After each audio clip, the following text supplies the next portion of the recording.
Items में आके मैं कहता हूँ यहाँ पे हमारे पास आइटम की टाइप्स होती हैं, finish good, raw material and trade items. Let's say हम ट्रेड आइटम आपकी बनाते हैं, मिल्क।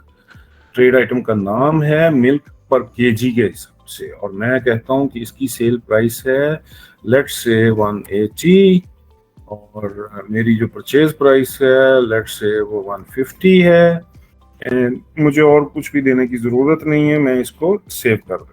आपकी ये आइटम ऐड हो गई तरसील सिस्टम के अंदर। देन मैं एक और ट्रेड आइटम बनाता हूँ और उसका नाम मैं रखता हूँ योगर्ट, और ये भी मैं केजी सेल प्राइस मैं कहता हूँ कि 220 का है ये, और ये मैं कहता हूँ कि ये मेरी फिनिश गुड है। अगर ये मेरी फिनिश गुड है तो उस सूरत में मुझे इसका बताना होगा कि इसका रॉ मटेरियल कौन सा है। तो ये लेफ्ट साइड जो है आइटम प्रोफाइल, ये बेसिकली रेसिपी बनाने के लिए यूज होती है। मैं कहता हूँ कि इसमें मिल्क केजी यूज होता है, बट उसकी जो क्वांटिटी यूज होती है वो 800 ग्राम है, या 0.8 केजी है, या 0.8 लीटर है। तो जिस वक्त मैं मिल्क की प्रोडक्शन पोस्ट करूंगा तो आप देखेंगे कि ऑटोमेटिकली उसकी रेसिपी की क्वांटिटी के हिसाब से multiply with the production quantity, ये आपका मिल्क की ऑटोमेटिकली आपके स्टॉक से उतनी कंजम्पशन डाल देगा, यानी कि मिल्क का उतना स्टॉक आपका लेस हो जाएगा।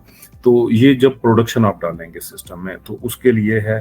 तो मैंने ये एक आपकी प्रोडक्ट बना दी। इसी तरह आप मिल्क के रिलेटेड खोया हो गया या कोई भी, अगर आपकी स्वीट्स वगैरह भी बनाते हैं तो वो सारी चीजें जो मिल्क से आगे बनती हैं, आप उनकी प्रोडक्ट्स डिफाइन कर सकते हैं, उनकी रेसिपीज डिफाइन कर सकते हैं, उनकी रेशो सिस्टम के अंदर डाल सकते हैं कि इस चीज को बनाने में ये चीज इतनी कंज्यूम होती है। तो तरसील सिस्टम इस रेशो की बेस पे आपकी इन्वेंट्री, आपके स्टॉक्स और एवरीथिंग, उनकी कॉस्टिंग को और मंथ एंड पे आपके प्रॉफिट लॉस को फाइफो मेथड के तहत, first in first out method के तहत आपको परफेक्टली आपको रिपोर्टिंग प्रोवाइड करता है।